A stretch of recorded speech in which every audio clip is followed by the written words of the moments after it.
Good morning. Conflict resolution. Kani bang mga butang na angay na itong pagkabuhaton? Unsa na ito pag-troubleshoot o pag-resolve kining mga conflict? O kani bang mga panagbingkil-bingkil? Kani bang dili pagsinabtanay? Taliwala sa unsa man ang relasyon nga naata mga igsoon. Ang atong pagpamalandong makita nato in the book of Genesis chapter 13 verses 1 down to 11. Palihog lang po dito. So magbasa ko dali og sundalan ko ninyo diha sa hilom. Ang pulong sa Dios nagingon in abing a version na akong gigamit. Genesis chapter 13 verses 1 down to 11. So Abraham, wala pa man siya nahimong Abraham ani, so Abraham pa lang, went up from Egypt to the Negev with his wife and everything he had. And Lot went with him. Abraham had become very wealthy and livestock and in silver and gold. So before nila hitabo, niadto siya sa Egypt, and then pangasaunta ni Pharaoh ang asawa ni Abraham, o gipadanggo siya sa Ginoo. Nahadlok si Pharaoh, so ingon niya, hala, sige, imo man din ang asawa. And in return, gihatagan silang daghan nga wealth, daghan nga propiedad, mga igsoon. That's in verse 2 ng Bible. O si Abraham nahimong dato gyud pag-ayo. Idaghan ang iyahang mga livestock, ang iyang karnero, ang iyahang mga camel, ingon man ang iyang silver o gold. From the Negev, he went from place to place until he came to Bethel, to the place between Bethel and Ai, where his tent had been earlier, and where he had first built an altar. There Abraham called on the name of the Lord. Now Lot, who was moving about with Abraham, also had flocks and herds and tents. But the land could not support them while they stayed together, for their position were so great that they were not able to stay together. So mo ang problema, nagdaghan pag-ayang nilang bahanbi, hinungdan og rason nga dili na sila pwedeng mag-uban. And quarreling arose between Abraham's herders and Lot. And the Canaanites and Perizzites were also living in the land at the time. So Abraham said to Lot, let's not have quarreling between you and me, or between your herders and mine, for we are close relatives. It is not the whole land before you. Let's part company. If you go to the left, I go to the right. If you go to the right, I'll go to the left. Lot looked around and saw the whole plain of the Jordan towards Zoar was well watered, like a garden of the Lord, like the land of Egypt. This was before the Lord destroyed Sodom and Gomorrah. So Lot chose for himself the whole plain of the Jordan and set toward the east. The two men parted company, mga igsoon. Ingon nga mga binuhat o ingon nga mga individual being nga may managlahi bang interest o preference sa kinabuhi, kining dili pagsinabtanay, dili kinato maligaya. Amen. Usahay maglalista sa color sa sinina, kay lahi-lahi man tag preference sa life, di ba tinon? Usahay may maglalista sa taste sa pagkaon, sa design sa bangko, sa plastar, sa lamisahan, etc. And reason nga kita nga mga tao, may lahi-lahi ta nga interest o preference sa kinabuhi mga igsoon. Thus, dili yun maligayan kanang disagreement or conflict among sa atong mga kauban mga igsoon. Daghan usab og mga gera, mga tribal wars nga nibutho og nahitabo tungod aning managsumpaki nga interest. Di ba tinon? It is because of contradicting interests. Mo na nga may mga tribo o may mga nasod nga in war conflict o naa sa gera mga igsoon. Ingon nga mga relational being, kay mao man gyud na kita mga social being, mga relational being kita. Kaning conflict dili gyud nato ni malikayan. Pero pwede nato mapunggan nga dili siya mulala o mograbe. Dili nato malikayan nga nagi disagreement in the sense nga dili man ta pareha og face, dili ta pareha og preference sa life. Pero pwede nato ning mapunggan nga dili siya mulala mga igsoon. Pinagi sa paghimo og mga lakang that aim sa pagsol sa ato ang mga gikalalisan o sa ato ang mga issue mga igsoon. Si Abraham o si Lot, wapot yun ni sila kalainan nato. Tungod kay sila manggali mismo nagbigil man. Sila manggali mismo may conflict man nga nagbutang sa ilahang relasyon ngadto sa Jaffarty. Nga pwedeng makadaot ba o mahimong maagrabyado o maalanganin ang ilahang relasyon ingon nga uyuan o pag-umangkon mga igsoon. O ang pinaka-reason is kinibang naga-increase ang ilahang wealth. Nag-increase ang ilang property. Pero ang action nga gibuhat ni Abraham, nagbili na itong pagtulunan sa kinabuhi nga magamit nato.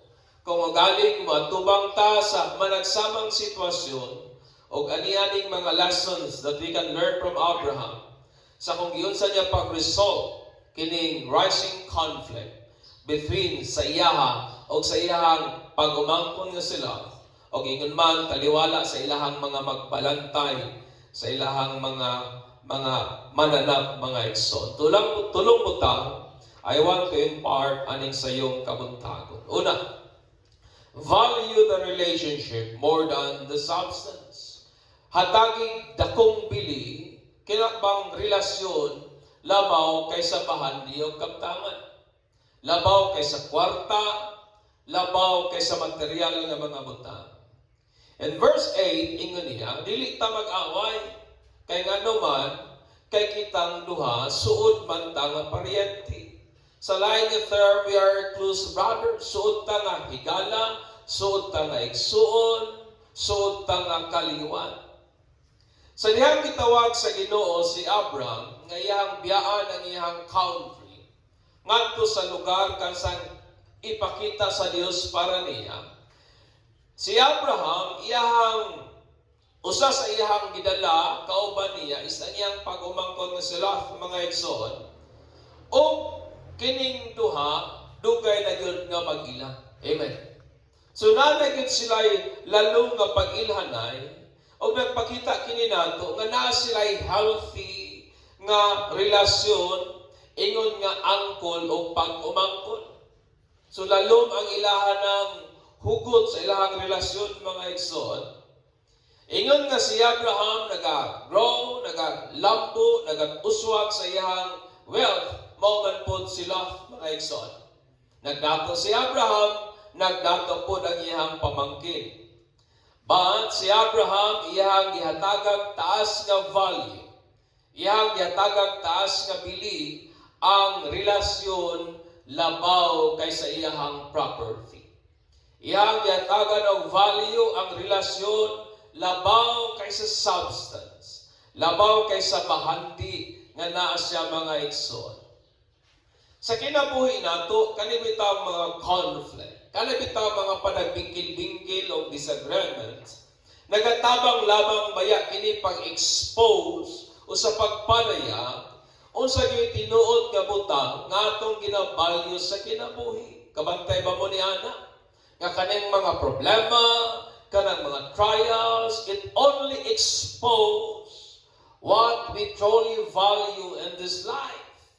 Nagapadayag lamang siya o iyang ginapakita lamang ba kung usagid ang tinuod nga ginahatagan natong taas nga bili aning kinabuhi ang mga igsoon. Mangutana ko, what is the value of relationship? Unsa man ang bili sa relasyon? Unsa man na siya kamahal? Unsa man na siya kabahandianon, mga igsoon? Para nako kana nagdepende sa kung unsa kadako nga bili ang imuhang gibutang niana. Kung unsa kabililhon o unsa kadako ang value nga imong gi-place, gibutang sa unsa mang relasyon nga naa ka mga igsoon. Makahinumdum ko ba, during atong bata-bata pa mi, ang among mga uyuan, among mga iyaan, masigali usahay among ginikanan, himuon mi nilang katawanan ba? And I really makarelate mo ani sa kuha. Ang ilang buhaton, magkuha kayo sila, gikan silang pitaka o kwarta, papel o sinsilyo. Nakatry na mo ani? Papel o sinsilyo. Pagkahuman, papilion na yun, may ahaman imo ha. Ay, siyempre, bata, o sa may pilion na mo, sinsilyo. Kay moro may among nahibawan nga makapalit og candy, makapalit og ice candy, makapalit og unsa pa ba. Kay para namo ang mas taas og value kay mo'y kasagaran namong mapalit, sinsilyo. Katawan na yun nila. Pero karon di na may inganaon ay. Di na may papilyon, asa yung sinsilyo papel. Di naman siguro na kinahanglan pag-ipamutanan, no? Labinag na anak kahit buon. Tungod kay wa man gud mi kabalo sa value sa papel. Mga igsoon, that's why among gipili tong sinsilyo. Ang healthy nga relationship is not something that money can buy. Di ba tinuod? Kanang maayong relasyon nga nata, dili man na mapalit sa kwarta. But it is something that can be destroyed by money.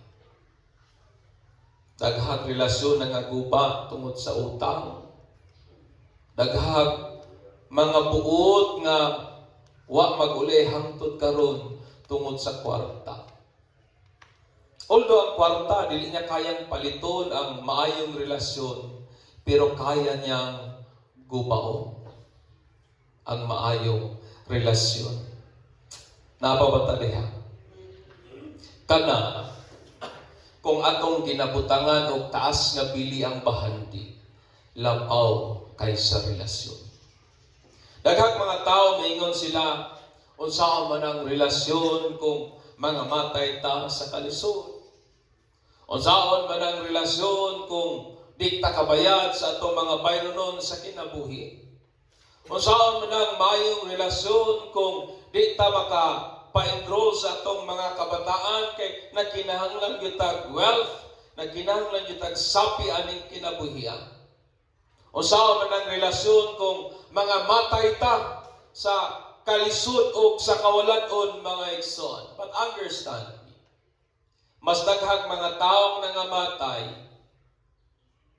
dili tungod sa kalisod, apan mas daghang mga taong nangamatay, daghang mga igsoon nag-unay, daghang mga pamilya nangabungkag, daghang pamilya nangaguba, dili tungod sa kawalan-on, apan tungod mga igsoon, kay mas gihatagag bili ang bahandi kaysa maayong relasyon. Di ba tinuod? Daghang mga tao wala nangamatay tungod sa kagutom. Nangamatay kay nganuman nagpinusilay inilugay sa yuta. Daghang mga tao nangamatay dili tungod sa kalisod, pero daghang tao nangamatay tungod kay nganuman nagsigib kim-kim ug sakit sa buot sulod sa ilang kasing-kasing to the extent na nga stress, di katulog og tarong. Napabata diha mga igsoon. Daghang mga taong nangamatay dili tungod sa pagkatubang sa kalisdanan, but because they put value on wealth more than on relationship mga igsoon. Tanawa ninyo. Sa dihang si Abraham, iyahang na-encounter kining bikil-bikil ba nga pwedeng mo jeopardize sa ilahang relationship uban sa iyahang pamangkin nga sila mga igsoon o uban sa ilahang mga herdsmen. Abraham volitionally put more value on the relationship more than their potential wealth. Sa dihang ningon siya, let us not have quarreling because you and me, or between your herders and mine, for we are close relatives. Siya nga, dili ta maglalis, dili ta mag-away, kay nga naman suod bayata. Amen ba? In short, nga kaning mao butangan nagpadayag nato nga mas gi-value ni Abraham ang ilang relasyon labaw kaysa bahandi o propiedad mga igsoon.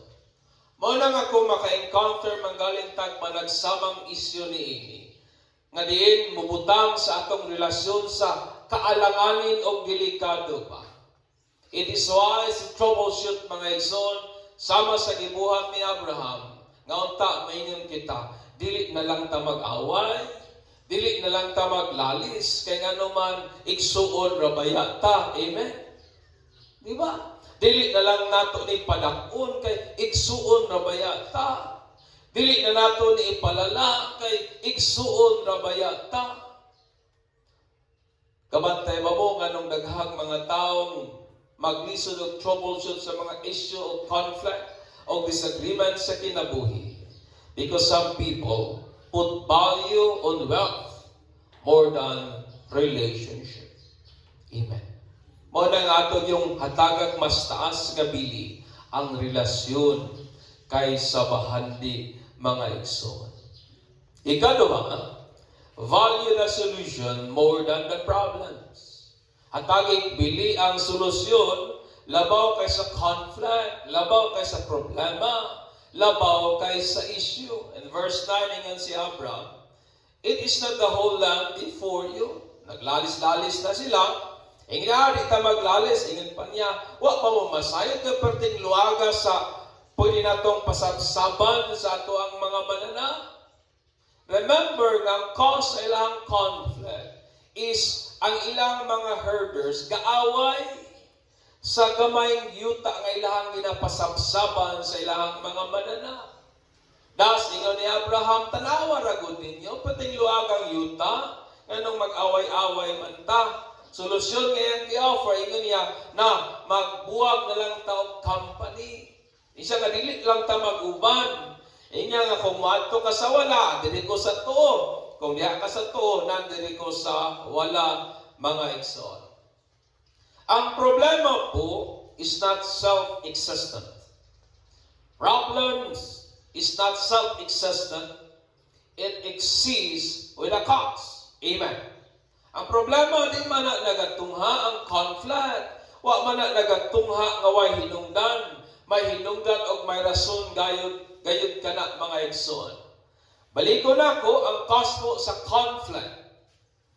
Aning kang Abraham o kang Lot and between usab silang mga magbalantay. Istungod kay ang land. Dili na makasupport sa ilahang mga mananap kung mag-uban sila. Kay sila, napagid ang mga parasites o ang mga Canaanites. In short, daghan kaayo sila mga igsoon. In short, nagakaapektahan ang ilahang panginabuhian sa lagtod nga pagkaistorya. So si Abraham made it clear nga dili nila kinahanglan maglalis. Nga dili nila kinahanglan mag-away tungod lamang ani nga issue. Tungod kay there are more land that their sheep could ever graze only if the lock around. Ingon pa ni Abraham, di naman kaangay maglalis. Gamay na kaya na nga issue. Pero kung atong hangad ang atong mga mata, makita nato nga luag man dahil kaayong yuta nga pasabsaban sa atong manana. Nakuha niya ang idea? In short, Abraham is focusing on the solution, not on the problems. Pwede magod sa mingon nga, kamoy hawa, ako ko'y hawod, kamoy hawa, kaya ko'y maguwang. No, but Abraham said, nagtawag gali ninyo, luag kayo ang yuta, na pwede natong pasabsaban, anong maglalis man tani, mga igsoon. Ingon ni Abraham, ang iyang ingon nga atong gikinahanglan is dili ta kinahanglan mag-separate sa ato ang relasyon. But iyang ingon, we only need to separate company not to sever our relationship. Iyang ingon nga atong kinahanglan, magbuwag lang ta, dito ka, dili ko, pero dili kinahanglan nga ato ang damayon. Dili kinahanglan nga atong buwagon ang atong panagsuuray. Amen. Pwede man siguro na sa kinabuhi, no? Nga bahalag magbuwag sa, kaningo pala ba, magbuwag sa maayong kabubuton ba? The problem, mga igsoon, aning bahina, between kang Abraham o kang Lot at silang mga magbalantay, is ang land nga dili nakasupport sa ilahang mga mananap. Every problem, and I believe, nagay solusyon mga igsoon. Amen.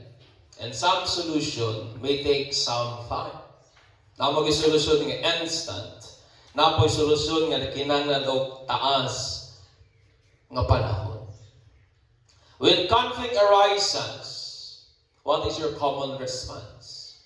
Sa dihang na conflict nga mo surface, o sa may kasagaran natong reaction, o sa may kasagaran natong response o palos toward anang rising conflict, mga igsoon. Ang ato bang responses nagapakita pa ni nga mas ginabutangan nato og bili ang solusyon labaw kaysa problema, or mas ginahatagan nato bali ang problema labaw kaysa solusyon, mga igsoon.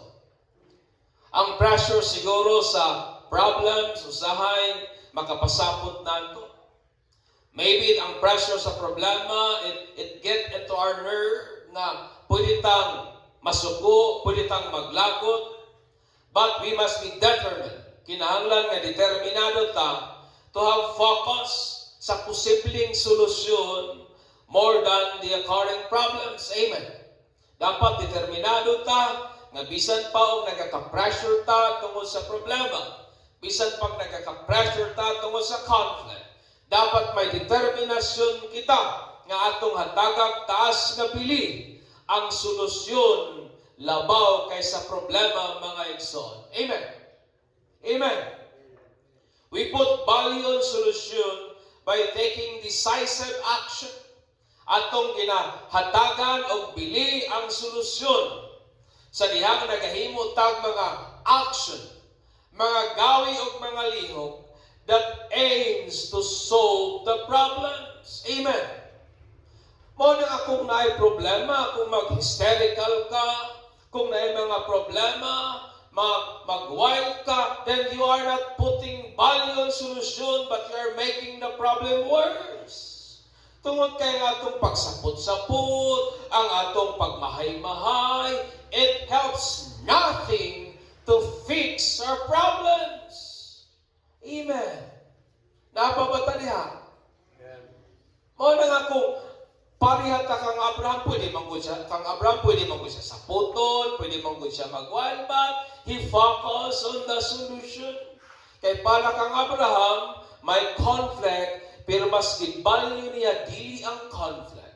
Mas gibalyo niya ang solusyon sa mga conflict, mga igsoon. Amen. Mo na nga dapat natong i-assist kini nga itong mga gawit ba in times kanay mga troubles, mga issues sa kinabuhi, kung kanibang atong mga action, kinibang atong mga decision, kinibang atong mga motibo, ang ato bang tinguhaan is to fix or to solve the problems. Kana bitaw natay problema, magduol tag mga tao, ang akong concern simply as this: unsa ba na nagapangita ba tao kadamay o nagapangita ba tag solusyon sa ato ang problema? Tungod kay usahay daghang mga tao problemado, muduol lamang ubang tao not dili tungod kay mangita og solusyon, but mangita lamang og kakampi. Di ba? Mangita lamang kakampi pa. Napaba mo diha? That's why po, value the solution more than the problems. Amen. Pahatagan na ito, bili ang solusyon labaw kay sa issue o sa problema. Ikatulo, value the willingness to be taken advantage of more than your own advantage. Kani bitang willing ka inay mong tapat, kani bitang willing ka mabintahaan. Nababata dire. Kani bitang imong gihatagag bili kining ganahan ka ba nga mabintahaan? Kita ra mga tao gusto ta permi makabintaha. Pero kita'y mabintahaan, murag sakit sa ato ang buot. Tanawan niyang gibuhat ni Abraham. Look around and saw the whole plain of the Jordan towards Zoar was well-watered, like the garden of the Lord, like the land of Egypt. Siya may gipapili una ni Abraham, siya nga asa man na imuhang gusto. So paglantaw niya diri nga side, aning kapit sa Sodom o Gomorrah, nga sa wala pa daw kuno ni gisunog sa Ginoo, as ka daw kunong ninduta. Gihulagway pa daw sama sa garden sa Ginoo, sama sa Egypt mga igsoon. So, ingon ang Bible in 11, so gipili nila ang maong lugar, and then dito din siya nagpuyo. And then si Abraham sa pikas, so ingon din ang Bible, and the two men parted company. Si Abraham, nasa niya ang tanang gahom aron nga i-manipulate ba ang option para kang love. Makabuot man siya. Pwede niyang diktahan si Lot, dito ka, diri ko. Pwede niyang ingnon si Lot, kaya ko buti, kaya ko imong angkol, uyuan na taga, dito ka, diri ko. Pwede siyang maginganay, son. Nasayod si Abraham sa land. Kabalo siya sa ang tabunok o sa ang dili. Kabalo siya ang lugar nga daghang pasabsaban, ang lugar nga nindot. Kabalo siya ang lugar ang dili. Pwede niyang ipugos ang iyang desisyon, nga iyang diktahan o butan ang iyang pag-umangkon, o pilion ang lugar nga para kang Abraham, diha ka, kay kaning ako kay gwapo ning lugar. Pero wala niya gibuhat mga igsoon. Instead, iyang gihatag kang Lot ang maayong lugar by granting him sa pagpili og una. In short, si Abraham po, he is willing to be taken advantage of.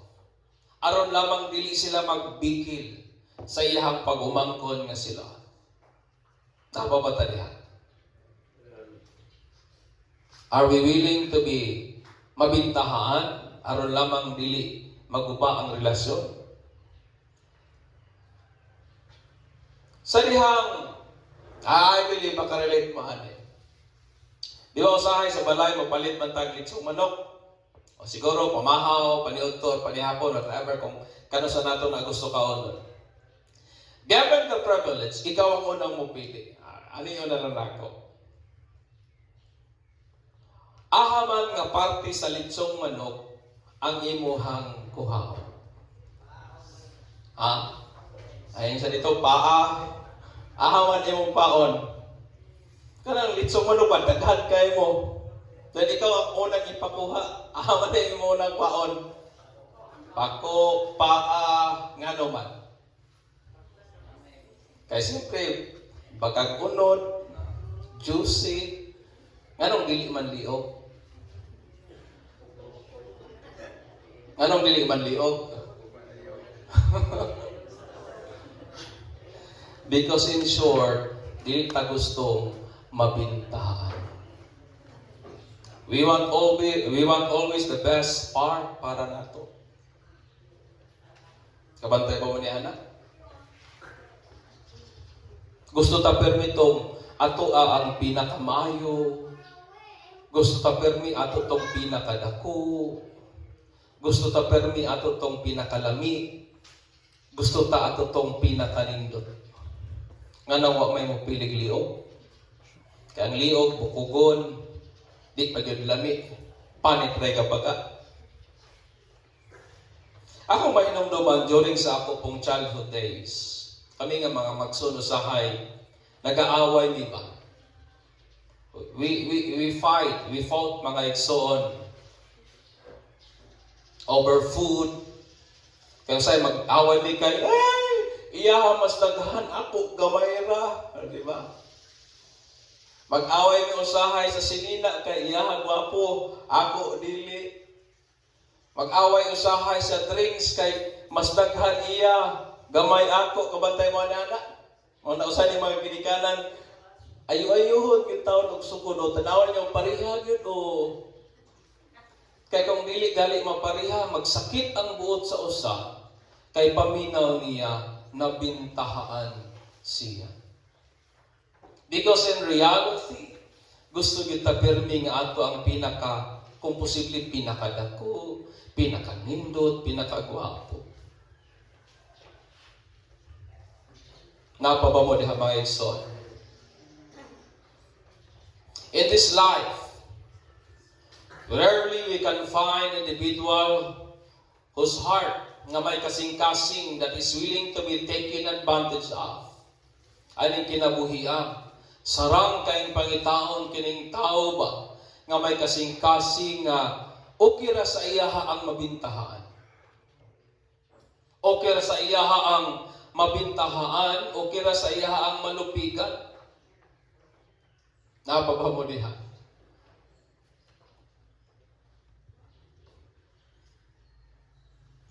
There are conflicts in this life that arises because of because of selfishness. Nga din sa pikas nga bahin, kining tao hilig mamintaha sa iyang isig kaingon. And there are conflicts that can result kung sa pikas nga bahin, kita may kasing-kasing kita nga okay lang sa ato ang mabintahaan for the sake of a relationship and ending conflict, mga igsoon. Napaba mo niya? Ina na imong tapat, okay ra ba ka mabintahaan?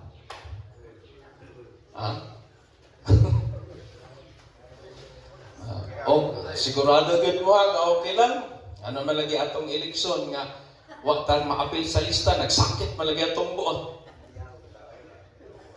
Di ba? That is the idea. Nga, sige lang, okay na.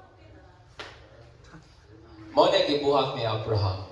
Although siya ang magulang, although siya ang dato, although siya ang may authority to demand, but for the sake of relationship, for the sake of ending conflict, ingon ni Abraham, okay lang sa kuha dong piliaon sa imuhang ganahan ang mabilin maoray ako.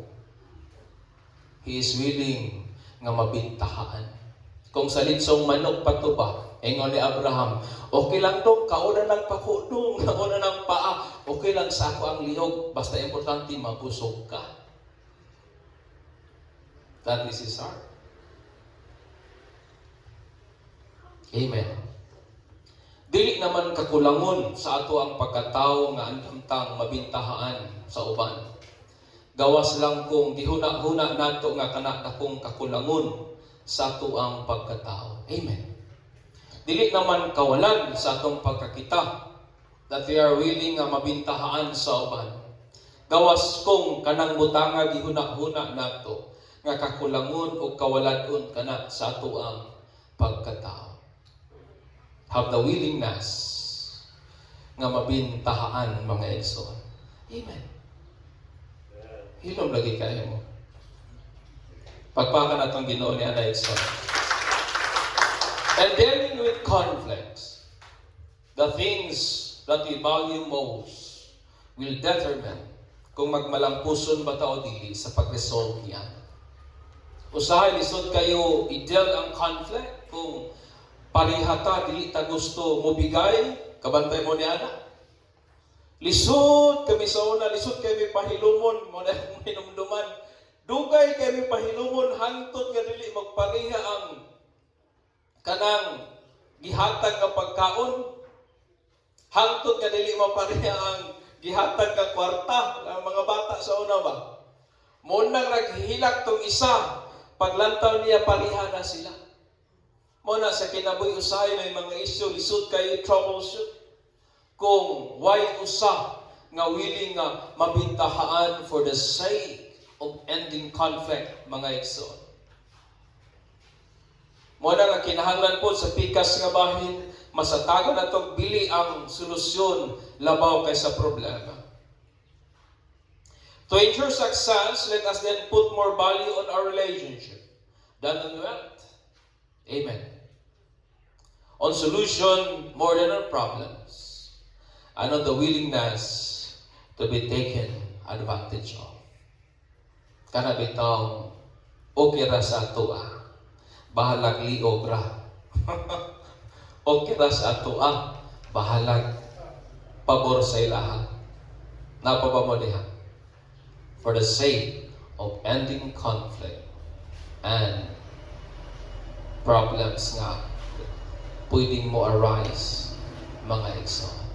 Hallelujah. Manidugta o atong pasalamatan ng Ginoo nga gamhanan nga atong giaalagaran.